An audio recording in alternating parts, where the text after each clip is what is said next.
empezar a grabar. Y vamos a comenzar. Ellos escogieron el orden de participación. Va a comenzar Mariana Escobar a hablarnos un poco sobre VIH. Buen día para todos. Si hay alguna pregunta, por favor, por el chat nos están comentando. Buenos días a todos los presentes. Les vamos a estar hablando de VIH.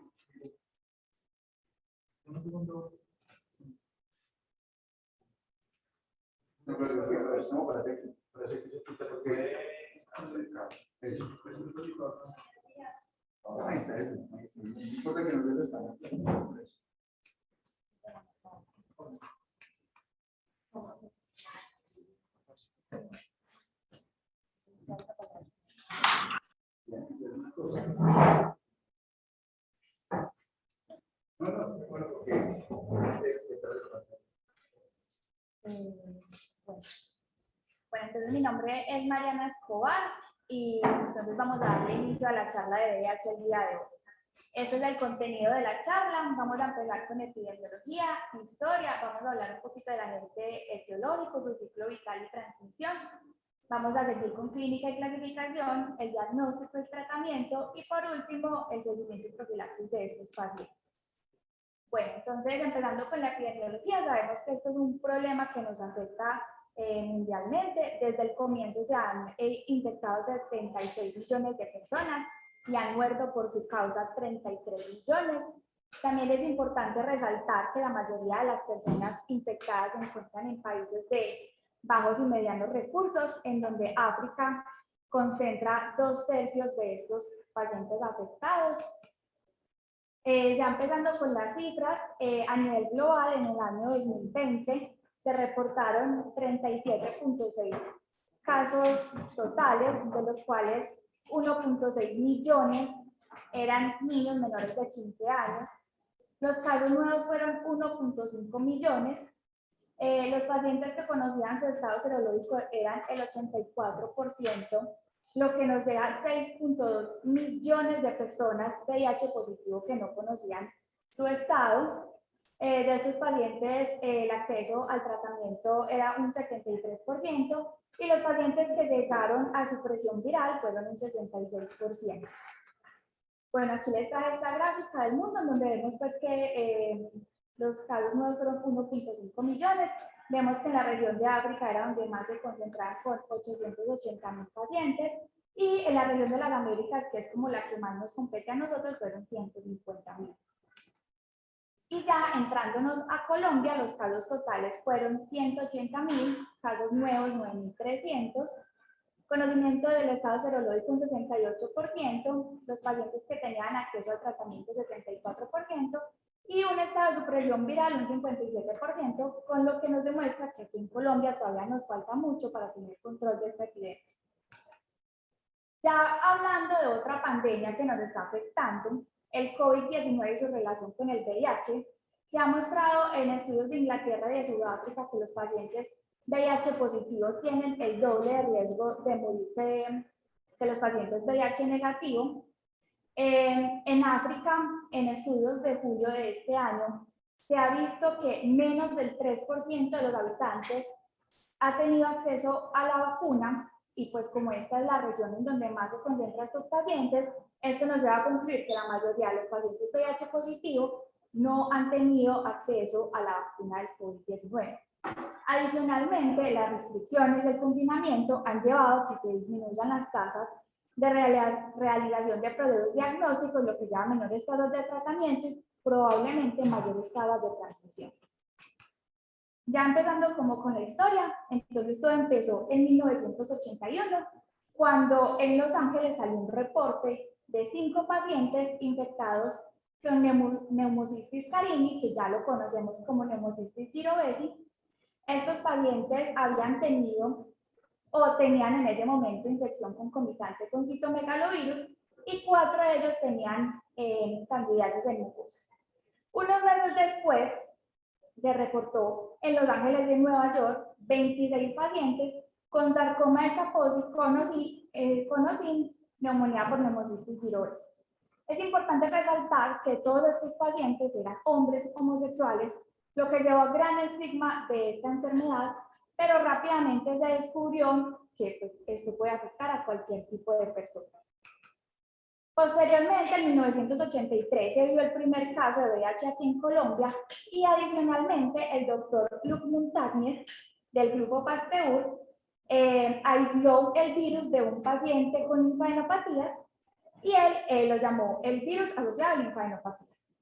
Posteriormente, en 1984, el doctor Robert Gallo fue capaz de cultivar ese virus y adicionalmente fue capaz de hacer la asociación de que este virus era el que causaba la enfermedad del SIDA. Él lo nombró el virus linfotrópico de células T humanas, tipo 3. Ya después, en 1986, ya lo empezamos a conocer, pues ya como se llama en este momento, que es el virus de la inmunodeficiencia humana, y en 1987 se descubrió el primer antirretroviral, que fue la acidobudina, pero esta tiene grandes efectos adversos.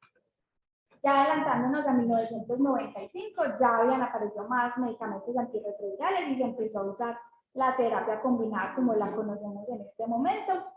Y en 1996 se creó el programa conjunto de las Naciones Unidas sobre el SIDA, que se conoce como ONU-SIDA, que es el programa que ha luchado para que estas poblaciones vulnerables también tengan acceso al tratamiento.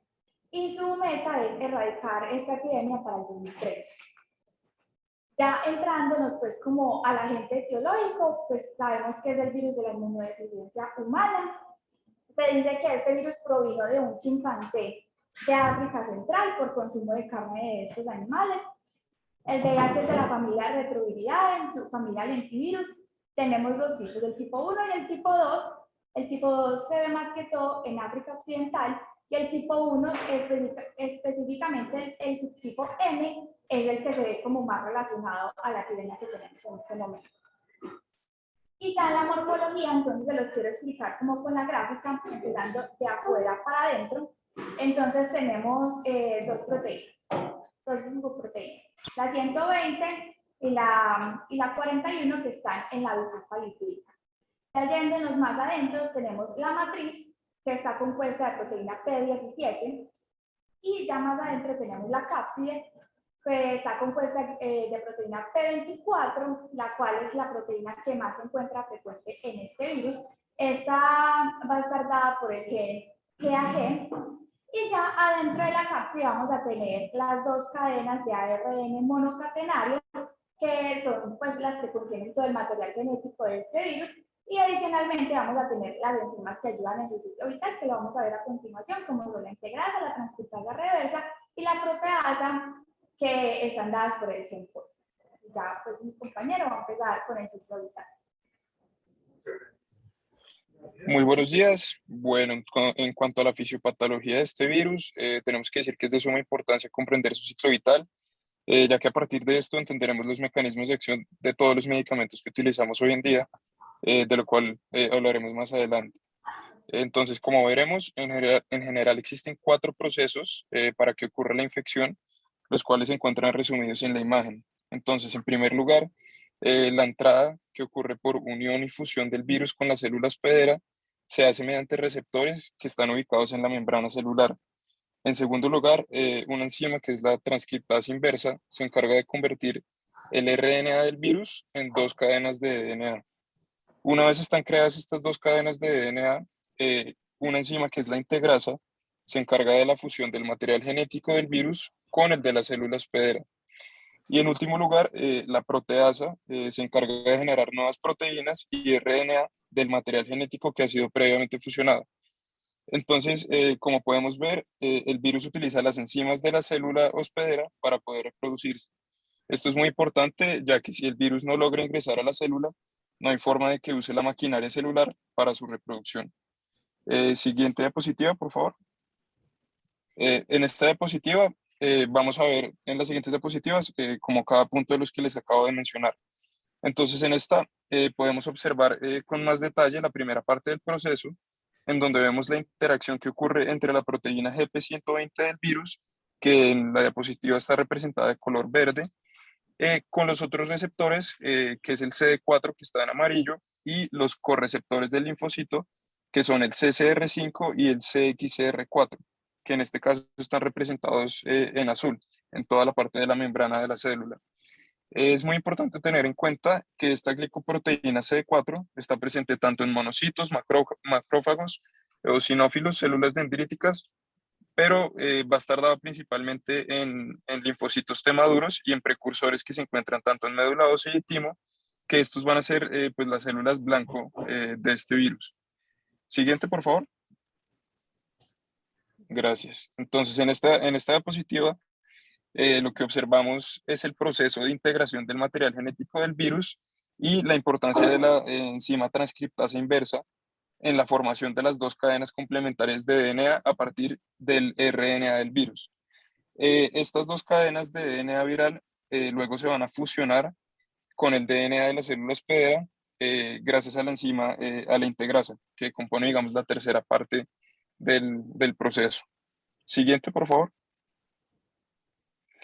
Ok, entonces en esta diapositiva observamos cómo a partir del nuevo RNA viral, o sea, el que ya está fusionado, se va a formar un nuevo RNA genómico y nuevas proteínas virales para que a partir de estas proteínas y del nuevo RNA que se produzcan, digamos, nuevos viriones. En primer lugar, se forma un virión inmaduro, pero gracias a una enzima que es la proteasa, se va a formar un virión maduro, que este ya va a estar listo para salir de la célula hospedera para infectar nuevas células. Siguiente, por favor. Bueno, una vez entendido esto, vale la pena decir que eh, o sea, lo que vemos en esta imagen son los esquemas de los lugares en donde actúan los principales medicamentos usados para el tratamiento, ¿no? Entonces, como podemos ver, existen medicamentos que actúan evitando la unión del virus, principalmente con la glicoproteína CD4, como vimos anteriormente, o también hay otros medicamentos que evitan la unión con los correceptores CCR5 o CXCR4. Por otro lado, también hay otro tipo de medicamentos que son los inhibidores de las proteasas o de fusión. Y por último, los inhibidores de la transcriptasa inversa, que pueden ser tanto análogos como no análogos en nucleósidos. Pero de todo esto vamos a profundizar un poco más adelante. Siguiente, por favor. Bueno, entonces pasando al tema de transmisión, se reconocen tres rutas principales, que son la transmisión sexual, la transmisión parenteral y la vertical. Sabemos que alrededor del 70% de las infecciones por VIH en el mundo ocurren por relaciones sexuales en heterosexuales, a pesar de que el coito heterosexual tiene un menor riesgo comparado con el coito anal. Se calcula que ocurre entre 1 en 1000 en pacientes o pues en personas que tienen relaciones heterosexuales, mientras que el coito anal puede llegar a ocurrir en un caso de cada 30 personas, entonces va a tener un mayor riesgo. Hay algo también importante, es que se sabe que las lesiones preexistentes, como puede ser el herpes genital o lesiones que ya haya tenido el paciente, tanto en pene o en vagina, van a tener más probabilidad de diseminar el virus. Hay un factor protector que se ha reconocido y es que es la circuncisión, ya que en estos pacientes, al no tener, digamos, mucosa en el cuerpo del pene, van a generar un epitelio y esto va a actuar, digamos, como un factor protector. En segundo lugar, la vía percutánea, que ocurre principalmente por uso de agujas, jeringas, sangre o de hemoderivados contaminados. Es importante resaltar que el riesgo de infección va a depender de la profundidad a la que entró la aguja y la cantidad de carga viral que tenga el inóculo como tal. Se dice que ocurre entre o sea, un caso entre 300 casos de accidentes laborales, como lo puede ser un pinchazo. Por otro lado, la transmisión vertical ocurre a partir de una madre infectada al feto durante el momento del parto o también puede ser durante la lactancia. Se sabe que el riesgo de transmisión de la madre al hijo infectada es del 35% si la madre no está con terapia antirretroviral. En último lugar, se sabe que se prefiere cesárea en pacientes que tengan una carga viral mayor a 1000 copias, pese a que tengan tratamiento con antirretrovirales o que estén recibiendo menos de 3 medicamentos, que como vamos a ver más adelante, es casi siempre, digamos, el tratamiento ideal. Hay también condiciones obstétricas como ruptura prematura de membrana, abrupcios de placenta, que van a indicar el manejo por cesárea. Y por último, vale la pena aclarar que algo que muchos pacientes creen y que es un mito, y es que esta infección no se transmite mediante sudor, lágrimas, orina, vómito, estornudos, ni vómitos. Siguiente. Bueno, ya ahora para entrar más un poco a la clínica, después de todo lo de la fisiopatogenia, vamos a empezar con la historia natural de lo que sería la infección. Entonces, primero está la infección primaria, dependiendo de una de las vías de transmisión anteriormente descritas. En un periodo después de 3 a 6 semanas empieza a proliferar el virus con una viremia plasmática. Ya después de ahí, el ser humano o el paciente empieza a responder frente a este virus y ya vemos los anticuerpos, y ya después, más o menos hacia las 2 semanas, va a empezar una latencia clínica o una enfermedad del paciente. Si no hay tratamiento, más o menos se habla de que en un promedio de 10 años el paciente puede presentar SIDA. Ya para hablar un poco más como de cada una de las etapas, entonces empezamos con el síndrome retroviral agudo. Este síndrome es un síndrome inespecífico, por lo que tenemos que tener una alta sospecha para poder diagnosticarlo en este momento. Como ya lo había explicado anteriormente, consta de una viremia plasmática, todavía no hay anticuerpos. De un 10 al 60% de los pacientes pueden llegar a ser asintomáticos, y en los que tenemos síntomas, el principal de ellos suele ser la fiebre en un 75%. Además de eso, también puede haber fatiga en un 60%, mialgias, faringitis, cefalea, adenopatías sobre todo cervicales, úlceras mucocutáneas, diarrea, pérdida de peso, y también un rash que por lo general suele aparecer después de la fiebre. Esta síndrome retroviral agudo por lo general aparece después de 2 a 3 semanas de la infección primaria y resuelve espontáneamente hacia los 10 a 15 días. En algunos pacientes se puede demorar incluso meses, como lo mostraba en la diapositiva anterior, hasta 3 meses, y por lo general evolucionan hacia una enfermedad leve o una latencia clínica, y solamente el 10% hacia un cuadro progresivo o fulminante. Ya las etapas que continuamos más adelante se clasifican es como más por los CD4, entonces empezamos con la etapa temprana, donde vemos un CD4 mayor o igual a 500 o 26% en el caso de mostrarlos por porcentaje. Estos pacientes principalmente suelen estar asintomáticos, y si no están asintomáticos, principalmente la sintomatología es una linfadenopatía persistente generalizada, que se define por adenopatías en 2 o más sitios no contiguos que sean extrainguinales por más de 3 a 6 meses. Y también es muy común la patología cutánea, principalmente por la dermatitis seborreica en la primera imagen, foliculitis en la segunda y escabiosis. Continuamos con la etapa intermedia, van a ir disminuyendo los CD4, van a ir aumentando progresivamente también la carga viral, unos linfocitos CD4 de 200 a 500 o un porcentaje de 14 a 25%. Este espectro en esta etapa es muy amplio, el paciente puede estar desde asintomático hasta una enfermedad moderada. Principalmente los cuadros constitucionales son los más característicos: fiebre, mialgias, pérdida de peso. Suelen haber infecciones bacterianas, sobre todo del tracto respiratorio, sinusitis, amigdalitis y neumonía, y hay un empeoramiento de las infecciones cutáneas anteriormente descritas, suelen ser más diseminadas, y con ello también las infecciones recurrentes como el herpes simple y la varicela-zoster. Ya las últimas etapas, entonces la etapa avanzada, los CD4 están aún más disminuidos, ya en menor de 200 ya hablamos de las infecciones oportunistas, y ya por último en la etapa terminal, linfocitos menor de 50, acá tenemos como unos microorganismos muy protagonistas de esta etapa, como son el complejo MAC, citomegalovirus, que lo vamos a ver más adelante con retinitis urtitomegalovirus, meningitis por criptococo, y en el sistema nervioso central, linfoma primario del sistema nervioso y la linfodenopatía progresiva. Todo esto lo podemos englobar, por así decirlo, en el concepto que llamamos SIDA, que puede ser tanto un paciente que tenga linfocitos menor a 200 o que tenga una condición definitoria de SIDA, sin importar los CD4. Acá tenemos todas las enfermedades definitorias de SIDA, no es pues como el objetivo de tenernos en cada una de ellas. Principalmente resaltar que las de tracto respiratoria son las más comunes en estos pacientes, teniendo en cuenta la neumonía recurrente, la neumonía por neumocistis y tuberculosis tanto pulmonar como extrapulmonar. Todo lo anteriormente descrito, los CS lo resumen en 3 fases simplemente. La fase 1, que sería la infección aguda, la fase 2, que sería la infección crónica, y ya por último, el SIDA. Acá, para resumir un poco más como de todas las manifestaciones que podemos encontrar en estos pacientes, dividido cada una en su sistema. Entonces, es importante hablar en la vía aérea inferior de neumocistis giraudi, que por lo general, como lo vimos en la historia, era una enfermedad que era muy característica del SIDA. Como lo vamos a ver ahora más adelante, por la profilaxis ha ido disminuyendo, pero tener muy en cuenta cuando tenemos C4 menor a 200.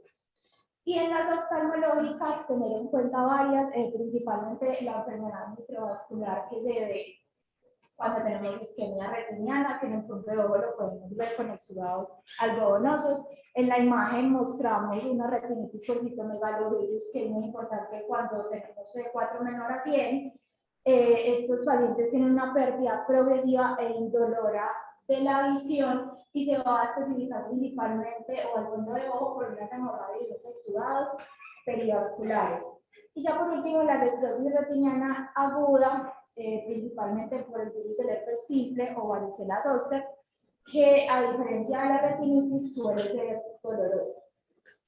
Una de las cosas más importantes también en estos pacientes son las manifestaciones orales determinadas por candidiasis o leucoplasia. En la imagen está la leucoplasia vellosa, que serían esas placas que encontramos en la lengua en la parte lateral. Y ya por último, una de las más importantes también que hablamos en la historia es el sarcoma de Kaposi, que este sí es una enfermedad neoplásica, principalmente son los nódulos vasculares que se ven violáceos o rojos, y son muy característicos de estos pacientes. Como conclusión, entonces, o resumiendo todas las manifestaciones, podemos clasificar a estos pacientes dependiendo de cada una de sus síntomas en A, B, C, si es una infección aguda o asintomática A, si es una infección sintomática pero que no tiene condiciones definitorias sería B, y si tiene una condición indicativa de SIDA sería C, y ya 1, 2 o 3 dependiendo de los punteos de CD4. Listo, entonces, yo les voy a hablar del diagnóstico. Entonces, para hacer el diagnóstico de VIH, primero tenemos que ver a quién vamos a estudiar. Entonces, vamos a estudiar a pacientes que tengan alto riesgo. Yo considero un paciente de alto riesgo un paciente que tenga pues, una vida sexual activa y sea promiscuo, un paciente homosexual con vida sexual activa y que no use protección, pacientes trabajadores sexuales o pacientes que usen drogas intravenosas. También se le debe hacer el examen a pacientes que soliciten el examen pese a que no tengan factores de riesgo. Además, hay que hacerle en determinadas condiciones médicas, por ejemplo, en pacientes embarazados, pacientes que tengan tuberculosis, pacientes que tengan linfadenopatía generalizadas muy explicables o pacientes que tengan alguna condición que me haga sospechar, por ejemplo, que tengan alguna leucoplasia vellosa o una candidiasis bucovaginal recurrente, que yo pues pueda pensar, entonces en ese caso se puede hacer. Entonces, también lo voy a hacer en pacientes que hayan sido víctimas de abuso sexual, pacientes que por su condición laboral estén expuestos a esto, también hay que hacerles pues como diagnóstico. Antes de empezar a hablar como incide las pruebas diagnósticas y del algoritmo diagnóstico, hay que tener claro que hay una fase que se llama la fase eclipse. En la fase eclipse, el virus se va a estar replicando en mucosa, submucosa y tejido linforreticular, sin embargo, todavía no va a estar marcando en las pruebas. Cuando hablamos de las pruebas diagnósticas, hay 2 tipos. Entonces están las indirectas y las directas. Las indirectas son las que van a mirar la reacción inmune del huésped frente a la infección. Estas pueden ser de 2 tipos, que pueden ser cribado o confirmatorias. Las que son de cribado tienen mucha sensibilidad y las confirmatorias son mucho más sensibles. Y ya los métodos directos, en los métodos directos lo que van a hacer es que van a detectar el virus o una partecita de él. Entonces, cuando hablamos de las pruebas indirectas, entonces dijimos que vean las de cribado. Las pruebas de cribado son principalmente ELISA, que es una prueba inmunoenzimática que tiene diferentes generaciones, de las cuales vamos a hablar un poquito más adelante, y técnicas rápidas que también van a detectar anticuerpos y que van a hacer la aglutinación, el doblot y la inmunocromatografía. Estas son muy buenas porque son muy rápidas, salen más o menos en 5 a 20 minutos, sin embargo son muy costosas. Hay otras pruebas serológicas que ya me van a confirmar que digamos que eran más específicas. Estas también van a detectar anticuerpos por diferentes métodos. La principal es el Western blot, hay otras como la inmunofluorescencia indirecta, la radioinmunoprecipitación y el inmunensayo lineal. Cuando hablamos de las generaciones de la ELISA, eso es importante porque van a marcar diferentes cosas.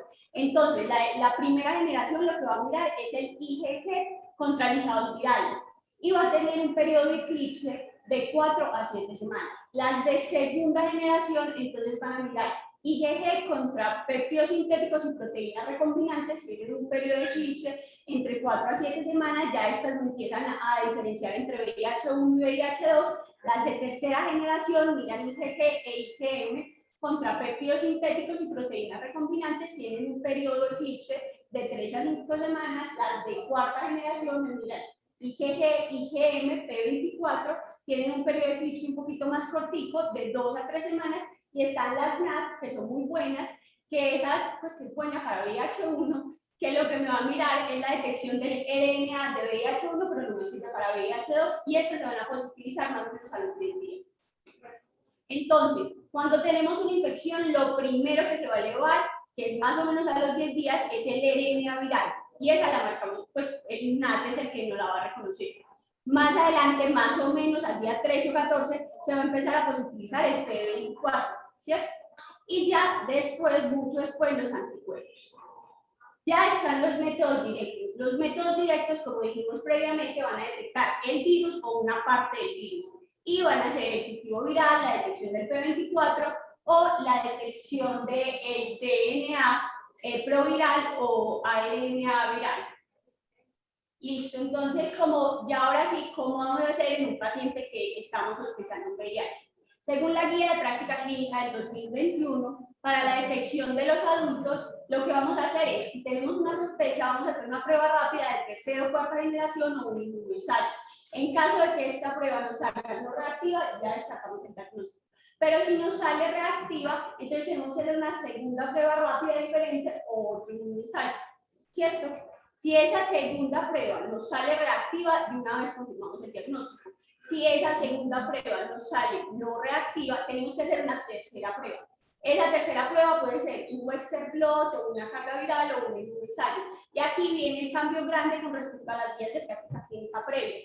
Las guías de práctica clínica previas decían que para hacer el diagnóstico con relación a la carga viral se consideraba positivo si la carga viral era mayor a 5.000. Y que era indeterminado de 5.000 a 50 copias y que era negativo menos de 50 copias. En esta guía van a decir no. Se va a considerar positivo cualquier carga viral porque se vio que cargas virales menores de 5.000 pueden ser significativas. Entonces, cualquier carga viral que marque la prueba como positivo se considera positivo. Entonces, retomando el algoritmo, entonces, si hacemos la tercera prueba, en caso de que la tercera prueba nos salga positiva, ya se confirma el diagnóstico. Si nos sale indeterminada, pero ahí hacen pues como énfasis en que es más con el Western blot, entonces ¿qué vamos a hacer? Vamos a repetir todo el algoritmo diagnóstico en un mes y lo vamos a repetir en infectología, y si nos sale negativo ya descartamos. Pues eso es un resumen de lo que les acabo de explicar. Bueno, entonces continuando con el tratamiento.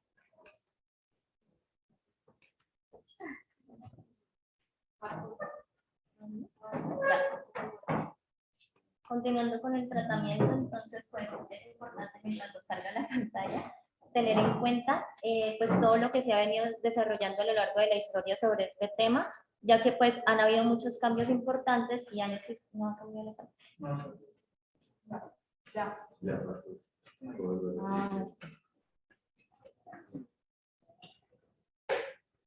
Es importante tener en cuenta todos los cambios que han habido a lo largo del tiempo, ya que pues se ha venido desarrollando de manera y en pro del beneficio del paciente desde los primeros inicios del desarrollo de los medicamentos. que se iniciaban como monoterapia hasta la terapia HART en 1996, que se empezó a evidenciar como un beneficio clínico y significativo para los pacientes. Y hasta la actualidad, importante que desde el 2012 y 2014 se inició la indicación de instaurar el tratamiento antirretroviral a todo paciente que tuviera diagnóstico de infección por VIH. Entonces, un paciente ya sea recién diagnosticado, lo ideal es que sea iniciado su tratamiento en las primeras 4 semanas del diagnóstico, independientemente del conteo, independientemente pues, de la evolución o de la evolución clínica del paciente, ya que se ha demostrado un beneficio clínico significativo en todos estos pacientes positivos, incluyendo en esto disminuyendo el riesgo de la progresión de la enfermedad, disminuyendo el riesgo de las comorbilidades asociadas, de las enfermedades oportunistas que puede tener y disminuyendo la probabilidad de transmisión del virus pues entre todos los contactos.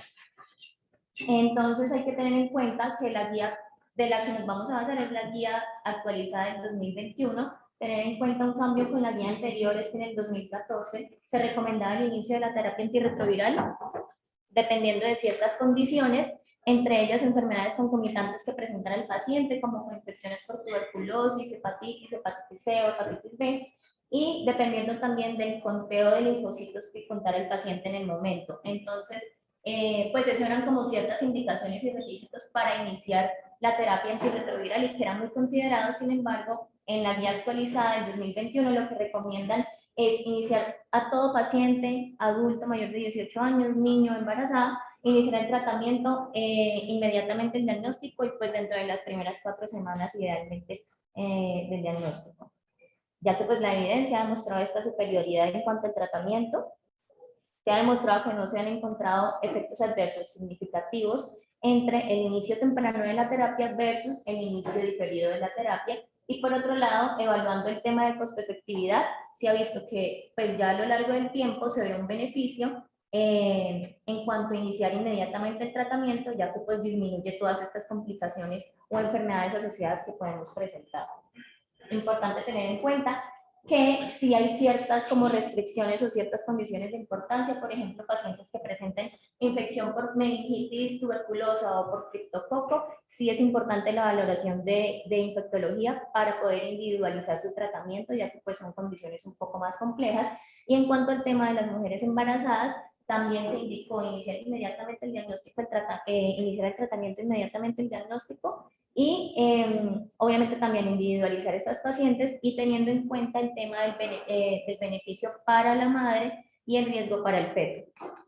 Entonces, en cuanto al tratamiento, tenemos 5 grupos. En la imagen podemos ver cómo se ilustra el mecanismo de acción de cada grupo de medicamentos. El primero, entonces, encontramos los inhibidores de la unión y de fusión, que son los inhibidores de entrada. Estos pues actúan en la primera parte del ciclo vital. Dentro de los principales está el fluvirtide y el maraviroc. El maraviroc directamente actúa contra el correceptor CCR5. Y pues estos son como los principales medicamentos dentro de este grupo. Dentro del segundo grupo están los inhibidores de la transcriptasa inversa, análogos de nucleósidos, es decir, también estos son los que lo representan, la acidobudina, la entricitabina, la lamivudina, acavir y tenofovir, siendo el tenofovir el único análogo de nucleótido, pues a diferencia de los demás que son análogos de nucleósidos. Importante, la acidobudina siendo de los primeros medicamentos que se desarrolló desde el inicio de los tratamientos, tiene alto índice de efectos adversos, entonces se ha venido desplazando hacia las últimas líneas de indicación y dejando de primera línea otros medicamentos menos complejos. La entricitabina, la lamivudina es de los medicamentos que menos efectos adversos tienen. El abacavir tiene un riesgo de hipersensibilidad en cierto grupo de pacientes y el tenofovir, pues que también hace parte dentro de los medicamentos más importantes. Siguiendo pues el tercer grupo son los inhibidores no análogos de nucleósidos, también inhibidores de la transcriptasa inversa, entre ellos el efavirenz. El efavirenz tiene ciertos efectos neurológicos, entonces hay que tener como un poco de prudencia con este medicamento. Dentro de los inhibidores de la proteasa, que son aquellos que inhiben la última parte de la fase del ciclo vital, son el ritonavir, el indinavir y el nelfinavir. Y por último, los inhibidores de la integrasa, entre ellos el raltegravir y actualmente el dolutegravir, que es uno de los medicamentos que ha venido aumentando su desarrollo y su uso. Entonces, pues es importante saber este grupo de medicamentos y cómo actúa cada uno, porque está muy asociado al ciclo vital del virus. Entonces, la guía lo que recomienda es, primero, que la monoterapia no existe en esta enfermedad y lo ideal es iniciar tratamiento con 2 inhibidores de la transcriptasa inversa, análogos de nucleósidos más un inhibidor de proteasa, un inhibidor de integrasa o un inhibidor no análogo de nucleósidos. Entonces, dentro del régimen que recomienda la guía, la primera línea, pues que es esta aquí, él recomienda el dolutegravir como inhibidor de integrasa más tenofovir y el tricitabina también, como 2 inhibidores de la transcriptasa inversa análogos de nucleósidos, teniendo obviamente y sugiriendo diferentes alternativas dependiendo ya pues del beneficio del paciente e individualizando el paciente. Entonces, lo primero que hay que tener en cuenta es que cada paciente pues hay que individualizarlo, ya que puede tener diferentes comorbilidades y puede desarrollar diferentes efectos adversos o no. Tener en cuenta que, por ejemplo, los inhibidores de las proteasas tienen alto riesgo de alteraciones metabólicas como hiperlipidemia, hipohiperglicemia, evitar el uso de Acavir ya que tiene su cierto riesgo de hipersensibilidad en pacientes con HLA-B57 positivo. El uso del ácido budila, como digo, ha venido pues en desuso por su alto riesgo de efectos adversos como alteraciones gastrointestinales, leucopenia y anemia, y pues importante evitar el efavirenz en el embarazo, ya que es una categoría de enteratogenicidad, y pues ya también el tema del embarazo y el VIH también es un tema individualizado que hay que manejar en conjunto pues con múltiples especialidades. Buenos días, mi nombre es Daniel y hoy nuestro equipo venimos a presentarles lo que es el seguimiento y la profilaxis de los pacientes con VIH. Entonces, el seguimiento lo realiza un grupo de profesionales de la salud que conforman un grupo interdisciplinario, ¿cierto? Que son todos los especialistas que vemos acá. Voy a hacer énfasis en el médico experto, que la guía lo define como aquel médico que tenga 1000 horas al año o 2000 horas acumuladas en 5 años en experiencia de manejar pacientes con VIH. Entonces, acá les traigo un resumen de con qué frecuencia lo deben de ver cada especialista. Entonces, al inicio, todos los especialistas lo deben de valorar. Al año, el infectólogo, el nutricionista, trabajador social, psicología y enfermería. Y cada 2 años, química farmacéutica y odontología. Hay una excepción, y es que la guía de práctica colombiana recomienda que el oftalmólogo revise cada año a los pacientes que solo tengan un CD4 por debajo de 100. Y por el tiempo que lo tenga por debajo de 100 lo van a seguir pues valorando cada año. En cuanto a los paraclínicos, los podemos dividir en 3 grupos grandes. Son las pruebas específicas para VIH, las pruebas que detectan el daño de órganos y las pruebas que detectan infecciones. Entonces, en las pruebas específicas para VIH, en la primera valoración y cada 6 meses le vamos a pedir una carga viral, un conteo CD4 y una relación CD4-CD8 a todos los pacientes. Y 2 meses después de iniciar terapia antirretroviral o modificarla, les vamos a pedir una carga viral como se explica. Bueno, en cuanto a las coinfecciones, en la primera valoración y cada año les vamos a buscar hepatitis B, hepatitis C, hepatitis A, otras infecciones de transmisión sexual como el VPH, que se puede hacer por citología o examen clínico, pues al ver los condilomas, sífilis, que la prueba inicial debería ser una prueba treponémica, si sale positiva ya se sigue pues con la no treponémica, que es cuantitativa. También pues dependiendo de los niveles de CD4 le vamos a hacer plasmas específicas, como sería el IgG contra toxoplasma si tiene CD4 menor a 200, el antígeno contra criptococo con CD4 menor a 100 o el antígeno urinario contra histoplasma pues si CD4 menor a 50. TB lo vamos a tamizar o con prueba de liberación de interferón o con tuberculina. Importante la tuberculina, positiva con 5 milímetros de induración, pero en aquellos pacientes que tengan un CD4 menor a 200 no hacen una buena respuesta, ¿cierto? Entonces a esos pacientes se les podría repetir la tuberculina y hacer un efecto booster y ya pues la que fue inicialmente un posible falso negativo ya se va a positivizar.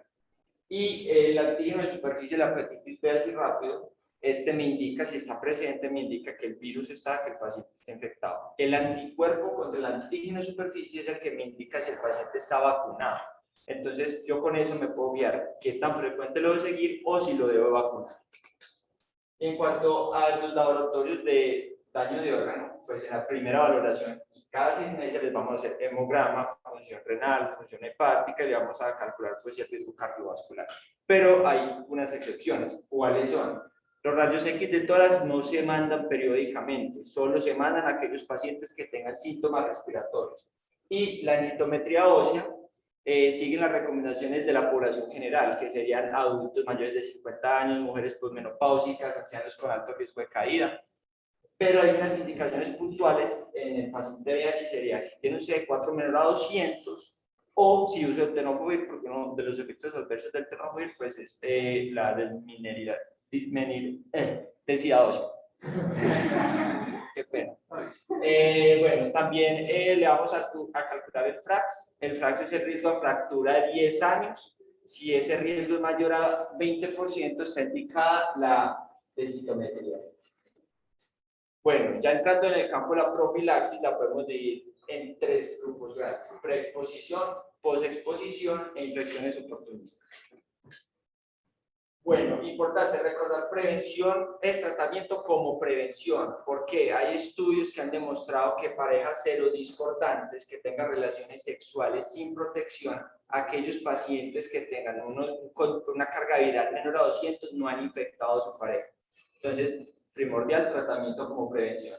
El uso del preservativo disminuye la incidencia de VIH en un 80% y la circuncisión entre un 50 y un 60%. Bueno. Porque profilaxis, preexposición, reduce hasta un 90% la transmisión de VIH. ¿Y cuáles son estas indicaciones? Sería aquel adolescente o adulto mayor de 12 años que tenga conductas sexuales de riesgo sin protección, aquel que tenga infecciones de transmisión sexual recurrentes o aquel que ya haya recibido profilaxis post-exposición. Bueno, estos son los medicamentos que recomienda la guía, ya están aprobados por INVIMA. Tenemos el tenofovir disoproxil fumarato más emtricitabina o el tenofovir alafenamida más emtricitabina. El tenofovir disoproxil fumarato es el que más estudios tiene, digamos que es el que prefieren porque se conoce más, pero el tenofovir alafenamida tiene un perfil más seguro en cuanto a la densidad ósea de la función renal, pero puede generar dislipidemia. Entonces, estos son los esquemas. Tenemos el esquema diario, que sería darle tenofovir más emtricitabina al paciente todos los días por 3 meses. A los 3 meses revaloramos VIH, otras infecciones de transmisión sexual y si tiene efectos adversos. Si todo está bien, reformulamos por otros 3 meses. A demanda tenemos 2 esquemas. El esquema 211 es para aquel paciente que identifica que va a tener una relación sexual de riesgo, entonces se va a tomar 2 tabletas entre 2 y 24 horas antes de la relación, una tercera tableta 24 horas posterior a esto y una cuarta tableta otras 24 horas posterior a la tercera tableta. Y tenemos también para temporadas de riesgo, que es otro esquema, que es para pacientes que identifican que se van a ir de vacaciones y pueden tener muchas conductas sexuales de riesgo. Entonces, se van a comenzar a tomar la terapia antirretroviral entre 1 a 3 semanas antes y lo van a continuar por un mes después. Bueno, la profilaxis post-exposicional se puede dividir en ocupacional y no ocupacional, pero en términos generales es el contacto con fluidos potencialmente infectantes, que ya vamos a ver cuáles son. ¿Y cómo debe ser este contacto? Este contacto debe ser con membranas mucosas, con piel no intacta, puede ser una exposición percutánea, puede ser también una exposición sexual sin protección, tatuajes, aplicación de tatuajes o mordeduras. Bueno, estos son los fluidos potencialmente infectantes. El más importante, la sangre. Eso pues indiscutible. También tenemos el semen, las secreciones vaginales, la leche humana. Y estos son los no infectantes. Listo. Entonces vamos a determinar el riesgo de transmisión. Entonces eso va a depender de 3 cosas grandes: de cuál fue el fluido con el que tuve contacto, cuál fue la vía de transmisión y cuál es la carga viral del hospedero, pues del virus, por así decirlo. Listo. Acá se los simplifico. El muy alto riesgo es que cumpla ambas, o sea, que tenga gran volumen de sangre, que acá lo determina como un pinchazo profundo o acceso vascular, una gran carga viral. El alto riesgo es el que cumpla uno de ambos, de las 2 que ya les mencioné, y el no alto riesgo es que no tenga ninguno, o sea, poco volumen de sangre, en este caso puede ser una aguja de sutura, o una carga viral indetectable, menor a 50. Listo, porque la profilaxis se ha visto que disminuye hasta en un 89% la transmisión del VIH. ¿A quiénes les va a dar profilaxis? Obvio, a los que no tengan VIH y a los que sean alto o muy alto riesgo que ya vimos. ¿Y cuándo iniciar la profilaxis? La profilaxis se inicia lo más pronto posible, pero no puedo dejar que pase más de 72 horas. ¿Listo? Porque ya se ha visto que luego ese tiempo ya no tiene efecto. Y lo voy a dar por 28 días. Estos son los 3 medicamentos que recomienda la Guía de Práctica Clínica Colombiana. Básicamente, es tenofovir más antricitabina y el tercer medicamento puede variar. Por ejemplo, la CS recomienda los primeros 2, el dolutegravir y el raltegravir, que son inhibidores de la integrasa. Bueno, ¿qué hago con un paciente que me llega con exposición? Inicialmente le debo ver una prueba de VIH porque debo saber su condición basal, no porque lo vaya a diagnosticar ya por la exposición que tuvo, sino que puede tener un VIH oculto, ¿listo? Y a los 3 meses y a los 6 meses les debo repetir la prueba. Y en los pacientes que tengan infección con hepatitis C, al año está indicada otra cuarta prueba. Y recordar siempre buscar pues otras infecciones como hepatitis B, hepatitis C. Listo. Bueno, ya entrando en el campo de las infecciones oportunistas, tenemos la tuberculosis, que se puede tamizar con tuberculina, fibración de interferón o con un contacto estrecho con tuberculosis pulmonar. Se va a hacer una profilaxis con isoniazida y piroxina, las dosis que ven ahí, por 6 meses.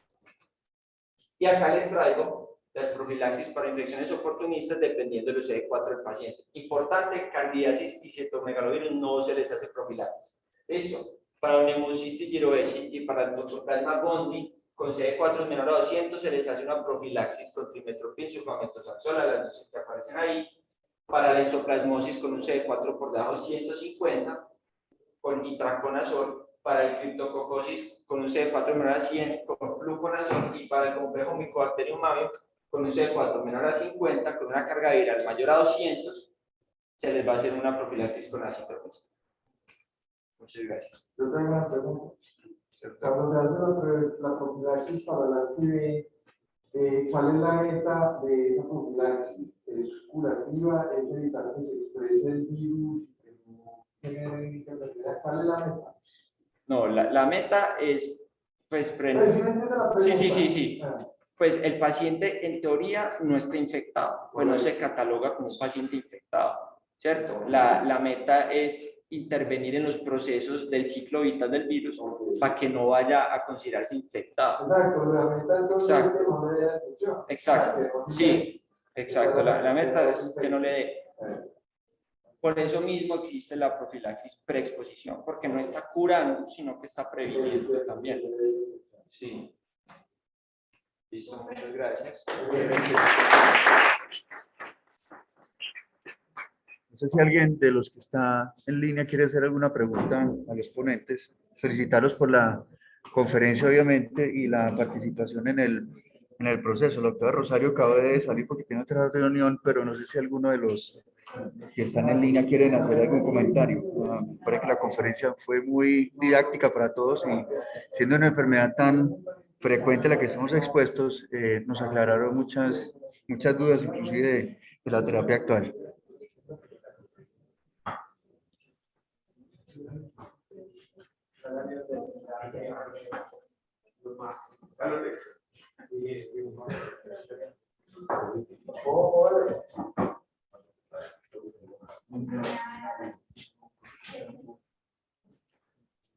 Bueno, muchas gracias por asistir. Voy a recordarles que esto queda grabado y ahora les paso el link por si alguien quiere repasar la conferencia. Un buen día para todos. Muchas gracias y felicitaciones a todos. Muy bien.